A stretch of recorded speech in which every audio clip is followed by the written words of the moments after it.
So you're just starting down the road of licensing your music, but maybe you only have 10 songs. Well, this then begs the question, do I even have enough music to start? Or how many placement opportunities will I have with only 10 songs? And these are great questions. We're going to answer them today.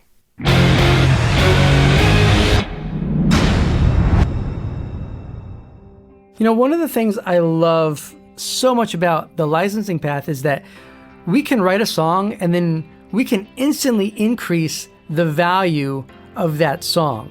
And that's what I want to talk about today. Now, let's assume that you're just starting down the road of licensing your songs and you only have 10. Okay, you just have an album's worth of material. And you might even be asking yourself, well, do I even have enough music to start? Or how can I, create opportunities for placements with only 10 songs? And with that in mind, I want to share with you something that I learned a number of years ago that I thought was just fascinating. And it's called the sawdust concept.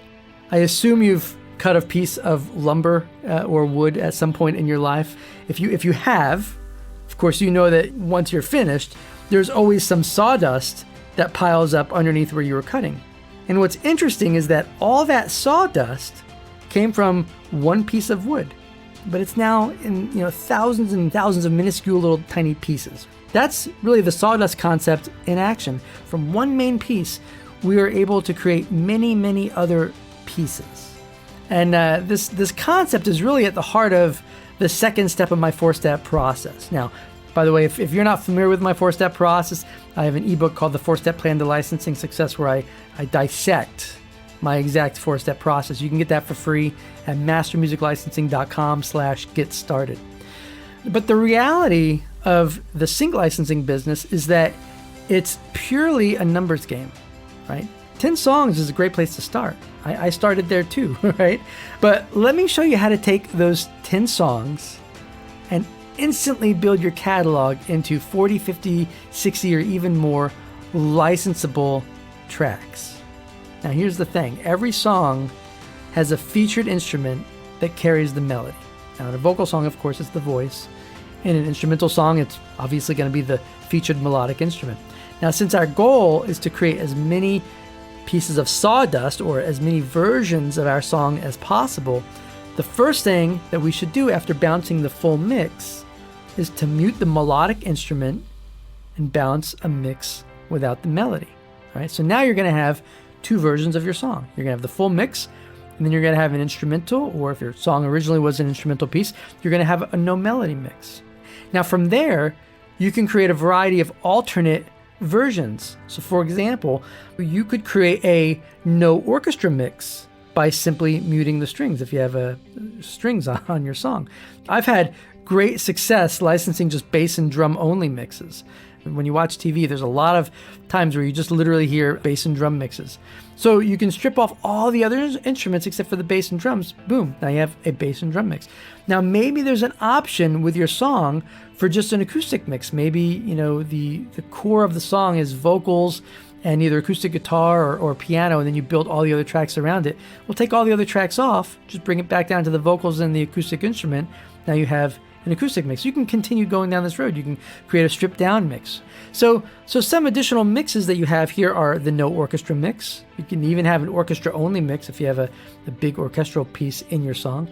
You can have the acoustic mix. You can have the stripped down mix. You can have the bass and drum mix. Okay. Now, so far, that's actually now given us 7 licensable tracks. I'll run them down for you real quick. The full mix, we have the instrumental or no melody mix.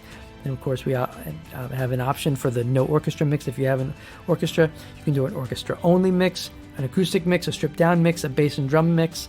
All right, so there's 7. But you can continue on, okay? If you're good at creative editing, it never hurts to create some cut down versions of each song as well. These are great for commercials. And some of these include a 60-second mix, a 30-second mix, and a 15-second mix.